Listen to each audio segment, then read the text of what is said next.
It's Callie Carroll here. We're going to do a Whitten John update today. I feel like it's been a hot minute. So thank you guys for joining me. Always jump on, say good morning, sunshine, hashtag GMS. Let me know something that you're grateful for when we're living through the harder seasons of life. Tying yourself to gratitude can help move you forward. When you're in a forward moving of life, season of life, it can just help you have even more happiness. You can sit on the couch. Go tell your daddy. Do you want to say hi to my friends real quick? You want to come say hi?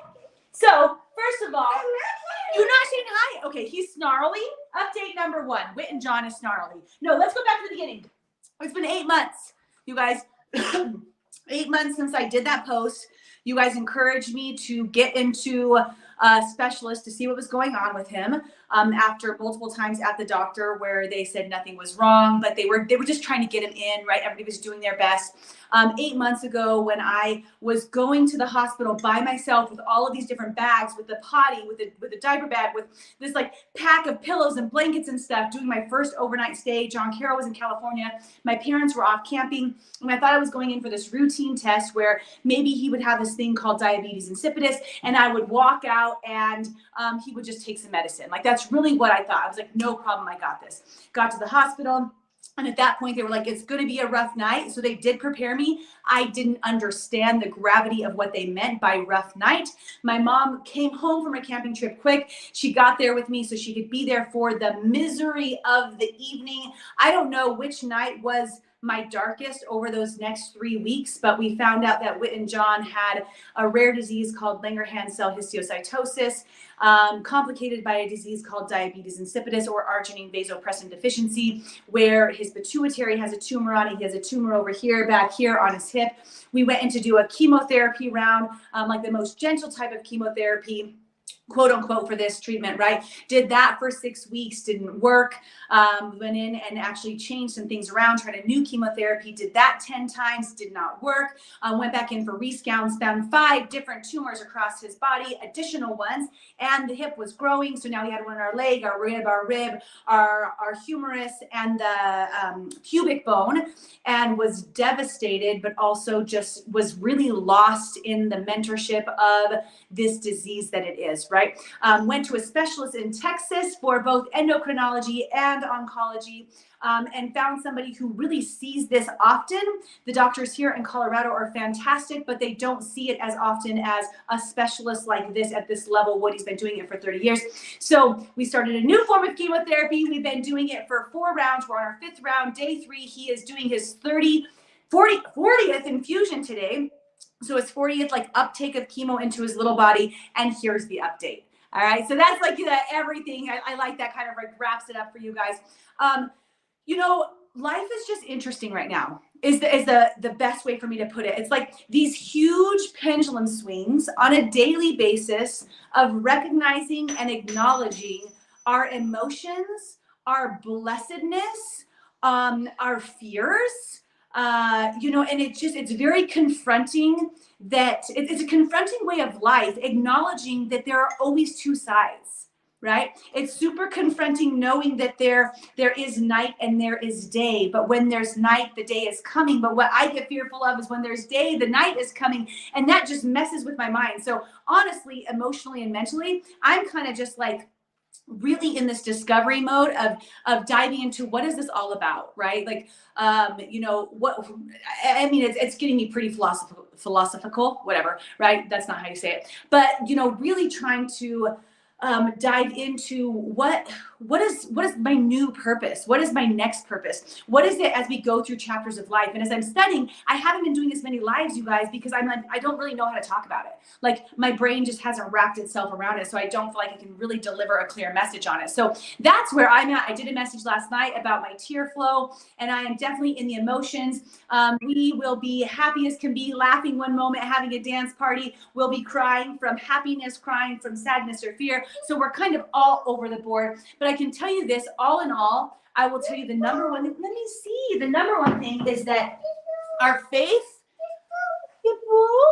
our faith and our overall feeling of gratitude is higher than it's ever been. It's more than it has ever been. Oh, I dropped it. Grab it for me. Acknowledging how lucky we are every single day when we wake up. And for each one of those moments when we're feeling great, is just amazing. So I would say that's the biggest takeaway. Whitten John, as you can see, he's got snot I'm going to try to fix it all over his face.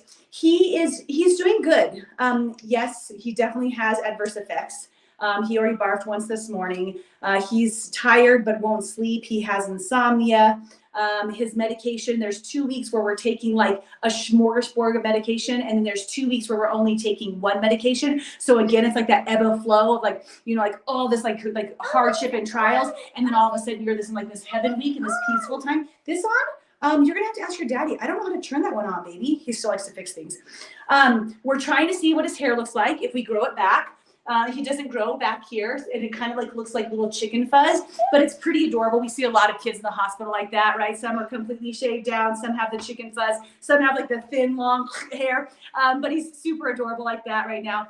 And otherwise, we kind of just go to sleep each night, wondering if we're going to sleep or not sleep. He slept 3 nights in a row right now, so I feel pretty fan-freaking-tastic. I slept 3 nights in a row. But it's kind of like, I guess the best way to do an update is say that we're living in the unknown with gratitude, right? And for any of us to live in the unknown with gratitude, and it's like, it's not even just the unknown. I think for all of us, we're all living in the unknown consistently. We don't know what's coming the next day. 8 months ago, right? 8 months and 1 day ago, I was just getting home from a trip to Mexico. I had no idea what was coming into our world. Okay, ask Daddy, baby. He's downstairs. He's downstairs. He knows how to fix it. I was living in the unknown then with gratitude, but now I feel like I'm living in the unknown, but in the knowing that the unknown is there and around the corner, right? That we're going to have these 2 potentially really challenging weeks full of vomit and no sleep and whatever it is. And then we're going to have these 2 weeks that are potentially going to be just so much fun, but it's going to dive right back into that other side. So it's like, I know now that I'm going to be going back and forth between each one of those worlds. Does that make sense?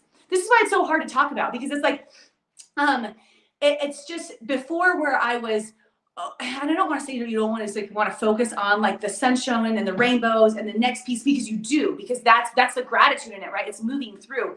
I think now it's just that no matter what, that dark side is right there in 2 weeks. I know the next day, right? March 20th, where we're going to be going right back through this, where it's going to be there. So it's finding the light when you're in the dark. And that's where we're at. That's where we're at, you guys. I know that was an update all over the board, but we are finding the light in the dark. We are enjoying the light when it's light. We are celebrating life on a continuous basis. We are doing everything we can to grow. I've taken control of my personal health again, where I really felt like I put myself on the back burner, even though I didn't think that I was, for like the full 7 months. So it's been actually like 3 or 4 days where I feel like I've been taking care of myself. Whitten John is doing incredible, but we don't really have any more updates until his next scan, which is going to be April 14th. We fly out the morning of and come back the evening of April 14th, because he does not like being away from home. He's really finding the things that he's clinging to, like his pajamas. He will not wear normal clothes. I try all the time, but like pajamas are security for him. He's got a little dog, security for him. Being with mom, security for him. Being at home, security for him. And we do everything that we can to make him as comfortable as possible. So we're doing the rescans then, and that at that point, right before that, we'll know what's happening next. You took a part? Is that going to help you? Oh man. So I just want to say today, thank you for your continued prayers. Thank you for your continued support. Thank you for your continued messages and songs. And like, we've gotten some little gifts for Whitten John, where he like opens it up and he has this cool little new toy. And just the way that you guys continuously have our family in your heart and in your prayers and in your giving, all of the different things. I just can't say thank you enough. You know, our journey is about halfway there. We have 8 more months. Yeah, it's halfway there. So we're at the halfway point right now. And I say that like that's going to be definitive. It's not really the case, right? After that, we work on getting to the end of his sessions. Hopefully all of those different lesions are gone. And then after that, we do scans continuously for 18 years. He's got to come off of the chemotherapy. There is not curable disease. So it's not like, yay, he's cured. It's just we're watching to see if the mutation occurs again and starts to eat away at the bone again. So it's a lifelong journey, right? But you guys, we're blessed. We're here. I'm talking to you guys today. We have amazing doctors that are about to do a chemo session for Whitten John today. He feels great after he barfs. We slept 3 days in a row. Quincy gets to go to preschool today. The whole family is just super, super blessed. I'm just sending blessings your way. Whatever you guys need, whatever prayers you need, let me know. I love you. I love you. I love you. Whitten John, 8 months later, halfway point. And I'll do a short post about this because most people aren't going to watch 10 minutes of the video. Some of you will. High five if you did. I love you guys so much. Bye.